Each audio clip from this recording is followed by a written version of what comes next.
Foxonic. Hey everyone, just taking a quick 15 seconds to let you know that my new book, The Fitness Mindset, Eat for Energy, Train for Attention, Manage Your Mindset, Reap the Results, which hit the bestseller list within 24 hours of its release, is now available to buy on Amazon. So if you're looking for everything you need to get into incredible shape and the mindset to keep it forever, be sure to check it out. Thanks for listening, and I hope you enjoyed this week's episode.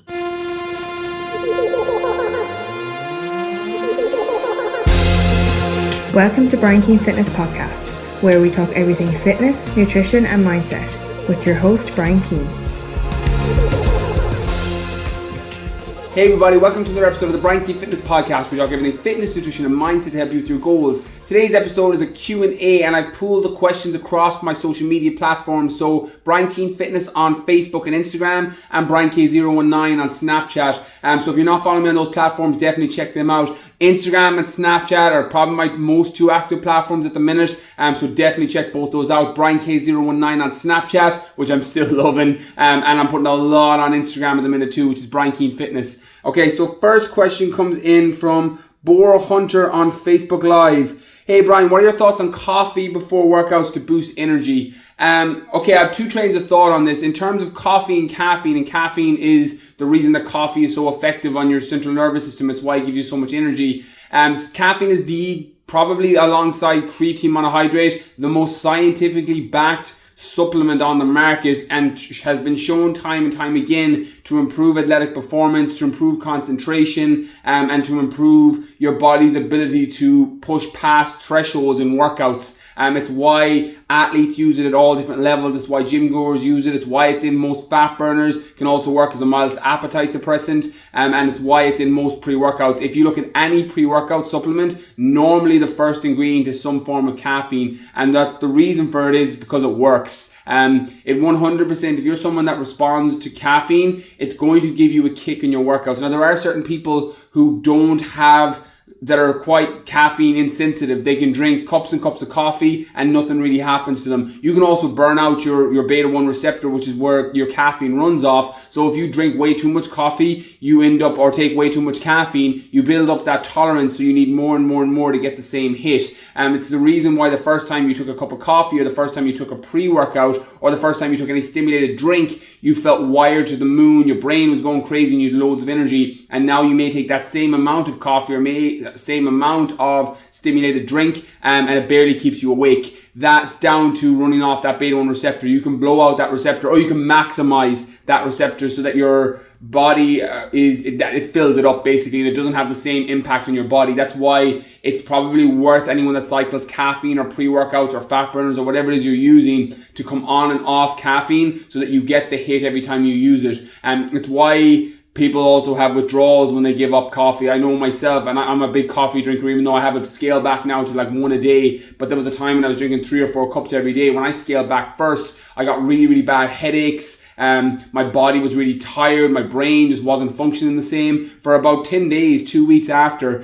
There is a great hack that I use, and I use this with a lot of clients that come through my BKF online program, that are trying to minimize their caffeine, or else people that are trying to deload at the end of the program so that they can have the hit again for phase 2. I drink Dandy Blend, which is like a dandelion tea, which mimics and isn't just completely dissimilar taste to caffeine. So I use that alongside some caprylic acid, which is brain octane oil, which is a medium chain triglyceride, which basically means you'll get a hit of ketone release in your brain. So that fogginess you get when you come off your coffee or come off your caffeine, you can take that, and it will mean that your brain won't go as brain dead as what normally happens when you cut off caffeine. It also means that you just give your adrenals and everything a chance to re-stimulate, to get them back functioning properly. And a lot of people get a lot of adrenal fatigue, which means you're like chronically tired, you can't sleep properly, and then you're using more caffeine and more stimulants to try and propel yourself through the day, and it has that knock-on effect that the half-life of caffeine is going to stay in your system. So if you drink your coffee at 12 o'clock in the day, there's still going to be some of that caffeine in your system at 8, 9 p.m. in the evening when you're trying to wind down, and it can affect your ability to fall into a deep REM rapid eye movement sleep,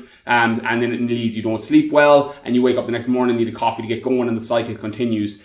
So any of you that have read my book, The Fitness Mindset, the best-selling book on Amazon, you've seen where I talked about the ability with caffeine and how to use it positively and how to use it, it can be used negatively. However, if you're just using caffeine to get energy, it's a sign there's something off elsewhere in your lifestyle and your nutrition. As a sports supplement to give you energy before a workout, it's been proven time and time again to work tremendously well, and I'm a massive fan of it myself. It's probably my go-to energy supplement. However, if you're using it because you need it, as opposed to move your energy level from an 8 to a 9 or a 9 to a 10, it's a sign that your lifestyle is off in terms of you're probably not sleeping properly and recovering properly, or your nutrition isn't right, and you should be getting some of your energy from food, and you're just plastering over the problem. And I do see, and the only reason I can see this so easily in people is because I was a victim of it myself, that when you cut your calories and you're not eating enough food, or you're not eating the right foods, and you're using stimulants and you're using caffeine, you're using coffee, and you're using pre-workouts, or you're using fat burners to get through your workouts or get through your day, that's a sign there's something off in your body or your lifestyle or your nutrition somewhere. So what I would do there is I would go back, I would make sure you fix that, your nutrition is good with clean foods, you're balancing out your meals so your energy levels are stable through the day, you're getting a good night's sleep every night, that you're waking up refreshed in the morning, and then you're using your coffee before you train to move you from a 9 to a 10 or an 8 to a 9 or an 8 to a 10 in terms of energy levels, and then that's what maximizes performance in the gym. So it gives you the best of both worlds. So that's my kind of two trains of thought on caffeine. I think it's an incredible supplement. It's one of the ones I mentioned in my book in terms of for fat loss and for performance. I think it's been so scientifically researched. I've tried it myself and I'm a massive fan. And if you're someone who responds and you're caffeine sensitive, it can give you a great hit before workouts. Also err on the side of caution if you're someone that has a lot of anxiety, a lot of worry, and it does send your body into a sympathetic state of fight or flight. That's why it works so effectively at like releasing glucose from the cell, elevating cortisol, which is what you want before you train, because it'll give you a better workout. However, you don't want that chronically during the day, because that leads to the figures of death by 1,000 cuts, which is stress and too much cortisol, and caffeine can constantly stimulate that. It's why people that drink it all through the day find that their anxiety is through the roof, because you're constantly stimulating your sympathetic nervous system and your body's in a constant state of fight or flight, and that over a long period of time can be detrimental for your health, for your energy levels, and for your physique in general. Okay, next question comes in from Shauna Baxter on Facebook. Any tips on how to control nerves before a match? Okay, so I'm going to approach this one just to try and give value to everybody that's listening, because the nerves you get before a match are very similar to that before you get before a job interview, before a first date, before some social outings for people that are a little bit more introverted. Again, it's something that I used to get really badly myself. So I'm going to approach it from a couple of different angles to try and give everybody value on this answer. The truth is, a buildup of nerves, again, can come down to a couple of different factors. One, it can be just your personality type, and you have people that are going to be more wired to worry and a bit more prone to anxiety before events, before matches, before first dates, or whatever it is that nerve shows up for you. For other people, it can be stimulated by having too much caffeine, like mentioned in the last answer, having too much caffeine, too many stimulants, not having your diet right, too many processed foods that are sending your body into a state of fight or flight. All of these things can make anxiety and nerves way, way worse, and then it just hits a climax when it actually comes to an event. So again, it's very important to understand where the nerves and why the nerves are showing up for you. However, there's a couple of tips that can work really, really well for a lot of people. What I have found very effective for me is making sure that you've prepared in advance prior to the match, or you've thought the process through prior to your date or prior to your interview. And I live by the adage that if you fail to plan, plan to fail. And what can happen when you're coming into a game, if you haven't done the work on the back end, you haven't been doing the gym work, you haven't been doing the conditioning work that you need, you haven't got your fitness level to where it needs to be, your skill set from training isn't good, you've missed training sessions with your club or with your county or whatever it is, that can show up in nerves by being not prepared. I know myself, the times when I go to job interviews or I have matches, the only time I ever felt those unbelievable well up of nerves when I was like, okay, I haven't prepared as well as I should have for this. Because the truth is, when you can look across at the person that you're marking, or you can look across at a job interview board, and you're literally like, I've worked harder than anybody else to be here, a confidence comes with that, and that confidence tends to translate into your performance, whatever that looks like. The same thing can be used for a date. One of the things that I asked myself, and I used to get really, really, really bad anxiety before first dates. It's something that I've really had to deal with over the last couple of years, and I'm a lot stronger with now in terms of my social outings and things like that. But it's something that I really, really struggled with when I lived in London, to the point that I would actually get physically sick.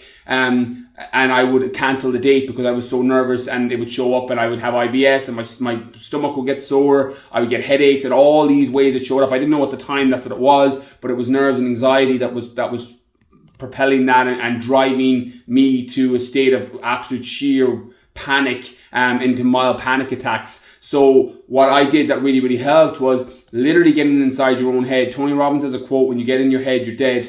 And what would happen is I would think through the entire first aid and all the things that could go wrong, and I'd work myself up into a frenzy, and then my nerves would just culminate in me feeling physically sick. And what I've started doing now, and this works for all aspects of life, this includes when I go for appearances, social outings, and thankfully that side of my life I've largely dealt with, and I've talked about in the anxiety section of my book, and the things that I used and how I was able to pick the triggers and move out the other side from it. But what helps me a lot now is asking, what is the worst case scenario? What is the worst possible thing that could happen if I go on this date, or I go to this event, or I meet this person? And the truth is, 99 out of 100 times, and probably 9,999 out of 10,000 times, you're going to come back with the answer, well, I may lose an hour. And the best case scenario is weighing up the positive and the pro side. You may meet the person you spend the rest of your life with. You may meet your next best friend. You may have the best business opportunity that skyrockets you to the next level. You don't know what happens in these situations. And I'm a big believer in forcing serendipity. I do believe in luck to a degree. I believe I was lucky that I was born to have the mum that I have. I believe that I was lucky to be born in an age when the internet allows you to have access to thousands of people. I think that's all luck,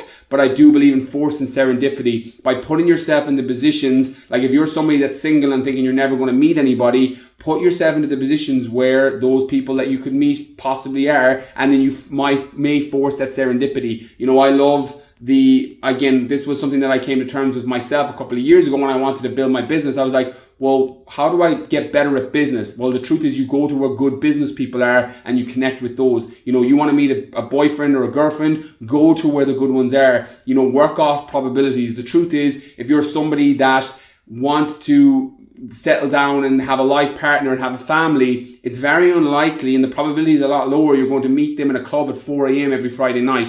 It's more chance that you'll meet them, in a coffee shop. It's more chance you'll meet them at a restaurant or at a friend's party. You may, and there are people that will meet their life partners at 4 a.m. in a club stumbling out drunk, and they do, but the probability is lower. So put yourself in a place where your probability is high that you're going to set yourself up for success, and then ask yourself the question, what is the worst thing that could happen in this situation? Because 99 out of 100 times, and even more, it's normally just that you've maybe wasted an hour. And if anything, if you reframe that and realize that failure is just one other way that didn't work, and it gives you direct feedback on what you're not looking for, you can use that to propel you forward. Everything you've been through in your life, all the terrible games you've had, all the worst job interviews you went to, all the horrible first dates or terrible relationships you've been in, are direct feedback on what not to do next time. And then you can use that information to move forward and become a better version of you. All that is a reframe. When you start to get in your head, you're dead. And when you start to think that failure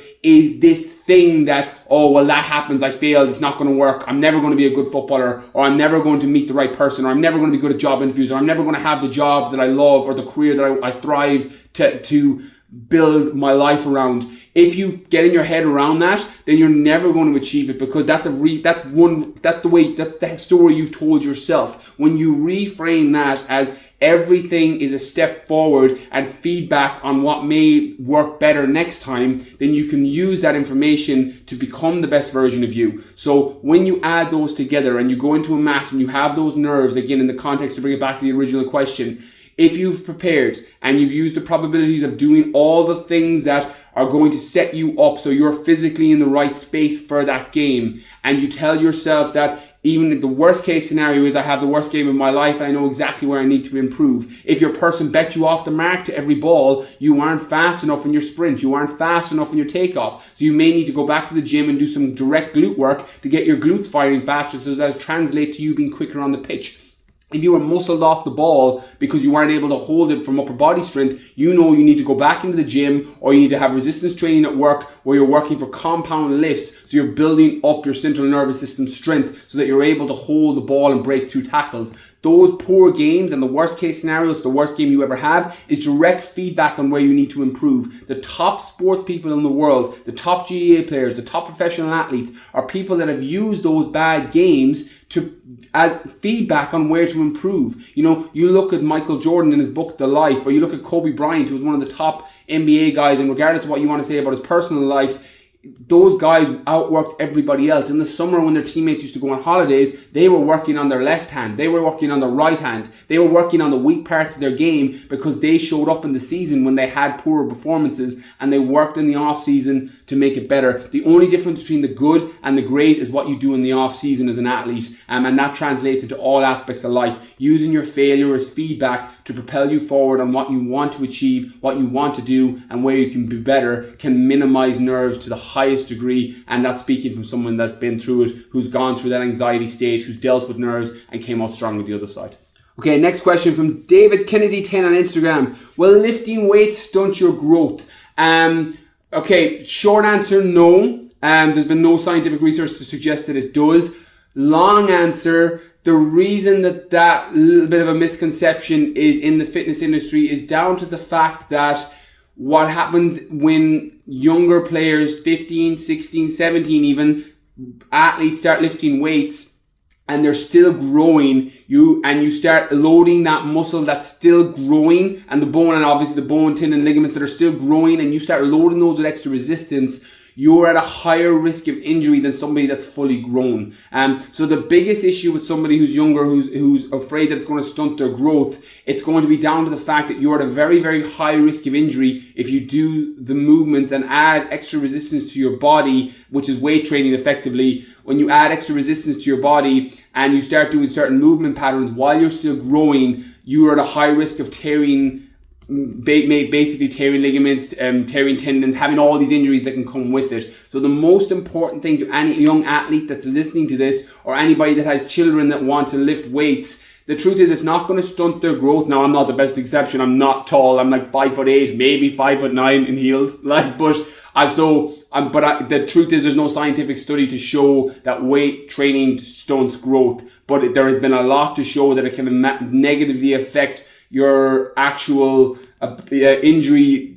Now, I'm not the best person to ask. I'm not tall. I'm 5'8", 5'9" in heels maybe. But the truth is there's been no scientific research to show that weight training stunts growth. However, you are going to be at a very high risk of injury if you do those movements incorrectly. And what can happen with some people is if they're loading the muscle and doing squats or deadlifts or bench press or whatever movement, military press, compound lifts, which is the ones you should probably be focusing on at 16, 17, 18 if you are doing weights, it's going to be the increased risk of doing the movement incorrectly and then the muscle developing wrong, so you end up slouched or you end up with poor posture, which again may look like your height has been affected, when the truth is just you've thrown your muscular system out of balance by loading with extra resistance while you were growing in an incorrect way. So my advice to anybody in that area with that age group or children that want to lift weights that are 14, 15, 16, even though I don't think you need to touch a weight until 16, 17, 18 even though if you are doing them correctly is going to be crucial, is either one of two things. Either get onto an online program that has the exact video movement patterns being showed so that you're able to do it correctly, or even better, get an experienced coach or a trainer or someone who's very reputable in their field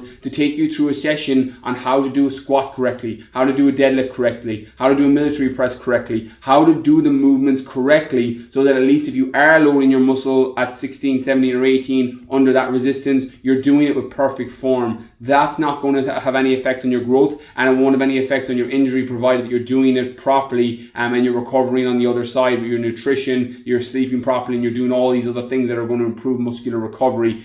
So short answer is no, it won't affect your growth. There's been nothing shown to show that I've seen. Long answer is it has other negative effects if done incorrectly, but it can also have positive effects if done correctly. So my advice would be is to get somebody to show you, or get onto a program where all the videos are there so you can see exactly how those movements should be performed in the correct way, so you don't increase your risk of injury. Okay, question in from Snapchat. Hey Brian, what would you do if you weren't in fitness? Okay, this is a funny one. This question got asked on my episode as well with Rob Lipsett. This actually came in as a question for me and Rob, but because Rob was obviously the guest on the show, I wanted to get his experience on it. And he talked about how he'd probably be in PR or something along those lines. The truth is, for me, I would probably still be a teacher. I've talked about it on other podcast episodes before, and for those of you, I know a lot of you are new into my ecosystem. My book went bestseller on Amazon, it sold thousands and thousands of copies, so I know a lot of you have just fed into the podcast now, so maybe you don't know my backstory, but I was a primary school teacher for 4 years, and the truth is, if I didn't go into fitness and didn't make that jump, I probably would have stayed in that job. The reality was I enjoyed teaching. I loved working with my kids. And I know it's funny because a lot of my kids, because I was a fifth class teacher for 2 years, a lot of those kids I worked with now are 14, 15, 16, some of them. And they've messaged me since and they're like, I follow your stuff. Thank you so much. So it's so cool to hear from some of them. But I really enjoyed teaching. I didn't like the paperwork that came with the English system. I didn't like the longer hours. I didn't like the tracking that was done. I thought it minimized the effect of teaching. And that got brought into the Irish system for anyone that's a primary school teacher. There's a lot more tracking and monitoring now, working through levels, which actually I personally think has a negative effect on the teaching experience for the children. Again, that's just personal opinion. But the truth is I would have stayed as a teacher. I did really like my job. I loved my school that I was in when I left. I loved the staff, I loved the kids, I loved the parents, and it was just a case that fitness was my calling, fitness was my passion. What I do now, my podcast, my Snapchat Q&As, my Facebook Lives, the book that I write, and all the other things I would do for free. You know, I use the 10 million in the bank account analogy for a lot of people. I'm like, what would you do if you had 10 million euro in your bank account? And when you can answer, you would keep doing the same thing, you're winning. You found what it is you're meant to do. And I can honestly say that to myself, that if I had 10 million in my bank account, everything I'm doing now, I'd still be doing. You know, I'd have more of a team and I would have more people handling things like my emails and stuff like that get inundated. But all the videos, all the podcasts, all the Snapchats, all the speaking engagements, the books, all of that I would continue doing because it's what I love to do. And if I didn't have that as an option, I probably would have stayed teaching and I would have done a bit of fitness on the side. I probably would have competed longer than I did. I probably would have doubled down on more sport and more GA because of my time at the minute and traveling back and forth to different countries and to events. I can't play as much as I want to play, and when I was competing it was difficult to travel the world. After that 2-year mark when Holly was born, I probably would have done a lot more of that as kind of my outlet and my own personal thing, where the truth is now it's very, very similar, and once they're integrated, I have what I call a non-job, where my life and my job are one and the same, and I'm in a very sense of gratitude and very thankful to have that I don't know what day it is. You know, I knew when I was teaching that Sunday I was getting up for work on Monday, and I knew on Friday I was off for the weekend, and I was planning my weekend for my 2 days off. I love Picasso's dichotomy where he speaks about that you shouldn't spend